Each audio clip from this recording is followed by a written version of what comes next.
Hello everyone, my name is Camilo. I'm from Colombia and I was born in the southeast of my country in a small town called Puerto Rico, located in the department of Meta. My small town has a very particular record, which is not precisely honored to have, but we had the biggest guerrilla take in history, when more than 2,000 guerrilla members took the population for more than a week, and we were displaced at that moment. Me and my family took all our stuff after the combat finished and took a truck, which was the only truck in the town, and moved to the next town.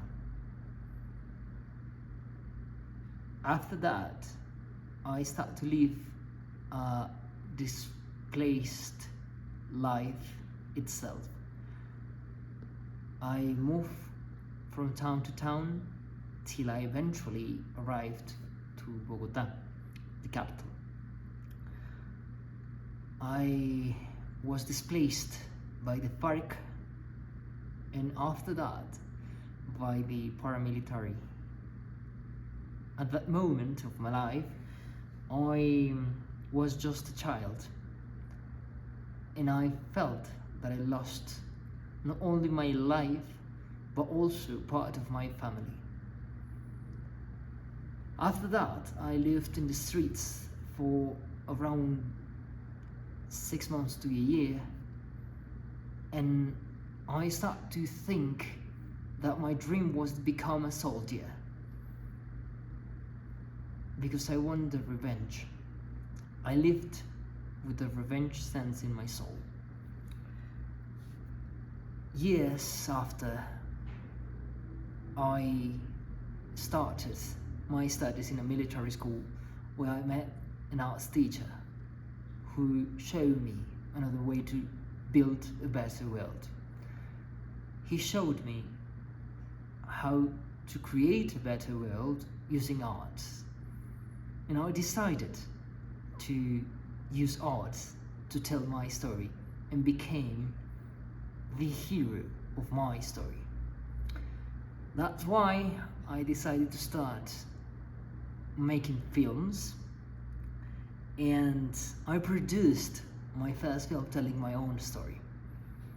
After that, I started to tell my story all over the world, in many places, specifically and especially here in Colombia, because I do believe in the power of a good history and how a great history can change the world.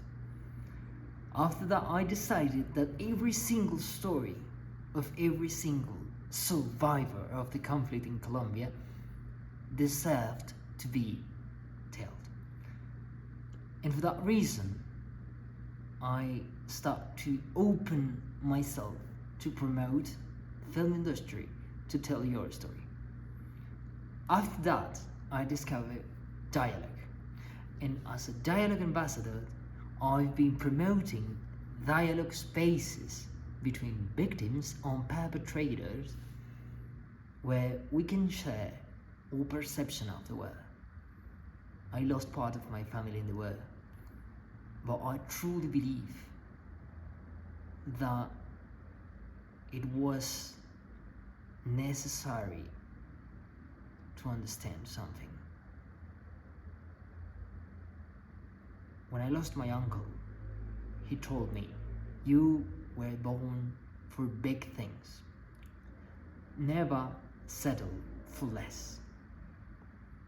That sentence guided my life till today and guided me to this kind of decisions. I truly believe that became part of this fellowship is part of these great things that my uncle described. Thank you so much, and hope to see you in the fellowship.